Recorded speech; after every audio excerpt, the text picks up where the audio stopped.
aujourd'hui les gars, c'est 4 animés à voir et j'espère qu'ils vont vous plaire. Bon, je vous préviens directement, il y a des animés avec des synopsis assez courts, mais croyez-moi, ils en valent la peine. Bref, on va éviter de trop en dire et comme d'habitude, l'introduction finie, c'est parti pour les 4 animés à voir. Le plus grand rêve de Sally, la jeune princesse du royaume, n'est autre que de pouvoir partir à l'aventure. Un jour, de nombreux démons assoiffés de sang, Léonie, attaque le château royal et exige du roi qu'il s'acquitte d'un tribut mensuel de vie humaine. Toutefois, Mikoto, un voyageur de passage se trouvant au château, réduit à néant la horde de créatures grâce à un mystérieux pouvoir puis s'en va. Choqué par la scène, mais bien décidé à réaliser son rêve, Sally décide de le suivre. Peach Boy Riverside est un animé de 12 épisodes directement disponible sur Crunchyroll. Le studio d'animation Asahi Productions est sur le projet et je pense que vous les connaissez certainement avec Galaxy Next Door. Sinon, pour en revenir à l'animé maintenant, je vous avoue que ça fait un petit moment que je l'avais regardé, mais là je l'ai revu sur TikTok, du coup ça m'a donné envie de le re-regarder. Et franchement, elle est bien sympa. L'animation est quali, moi personnellement j'adore Mikoto parce qu'il est super puissant gars,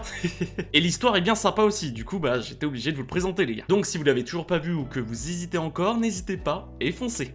Pan Ningxiao, le chef des vagabonds des cieux, a transformé un petit poisson-chat en une immense baleine et est devenu un maître spirituel réputé. Néanmoins, sa baleine échoue un jour dans un combat et se transforme en une cruelle baleine zombie qui avale Fan Ningxiao. À son réveil, tout a changé dans son monde.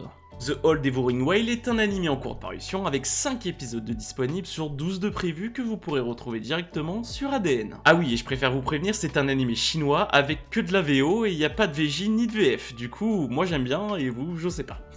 Le studio d'animation Big Fire Bird Culture est sur le projet et je pense que vous les connaissez certainement avec l'anime qui est sorti récemment, Supercube. Bref, alors pour cet animé là, je vous avoue, j'ai craqué de fou. L'animation est quali, les combats sont incroyables et franchement, bah, moi faut pas me donner plus, hein. Après, peut-être que les deux bandes noires vont en déranger certains, mais franchement, l'animé est incroyable. Donc n'hésitez pas et foncez. J'en profite pour faire une petite pause dans cette vidéo pour vous inviter à vous abonner, activer la cloche pour rester averti des prochaines sorties vidéo, à commenter et liker, ça aide à développer la chaîne. Autrefois, les vampires et les humains vivaient en harmonie.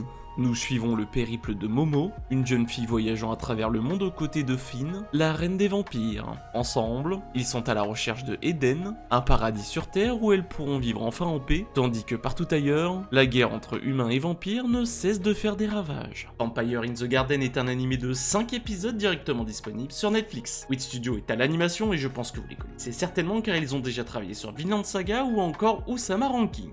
Bon, pour celui-ci, c'est un animé assez court avec très peu d'épisodes mais franchement bien sympa.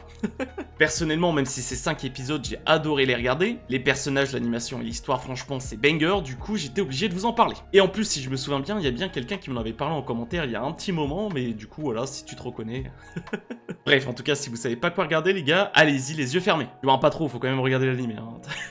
L'histoire suit Ryo Mizushima, un collégien qui décide de rejoindre le club de badminton sur un coup de tête. Bien que le collège ne possède pas d'instructeur compétent, Ryo ne se décourage pas et utilise sa force physique naturelle pour s'entraîner, jusqu'à participer au tournoi préfectoral. Le jour du tournoi, il est approché par un certain Ebihara, le célèbre capitaine du prestigieux club de badminton du lycée Yokohama Minato. Ryo hésite dans un premier temps, puis accepte la proposition suite aux recommandations de sa grande sœur, Rika, qui est la meilleure élève de 3e année dans le lycée en question. Une fois au lycée, Ryo découvre que son club regorge de talentueux joueurs, notamment les jumeaux Higashiyama, considérés comme imbattables, Matsuda, tout juste de retour de Shanghai, et Sasaki, un joueur particulièrement puissant. De plus, il apprend également qu'un an auparavant, Kento Yusa, un véritable as du badminton, faisait également partie du club. Bien décidé à lui aussi faire ses preuves, Ryo vise désormais l'objectif de remporter le tournoi interlycée. Love All Play est un animé de 24 épisodes directement disponible sur Crunchyroll. Deux studios d'animation sont sur le projet, dont le premier Nippon Animation qui a déjà travaillé sur Hunter x Hunter, et le second studio d'animation OLM qui a déjà travaillé sur les carnets de l'apothicaire. Alors les gars, là ça faisait un petit moment que j'avais pas regardé un animé de sport et franchement celui-ci j'ai vraiment kiffé. Après vous savez très bien comment se passent les animés de sport, au début bon il est pas ouf, après il y a les tournois, les machins... Bref, c'est un scénario qu'on connaît tous par cœur. Mais personnellement, j'adore toujours autant.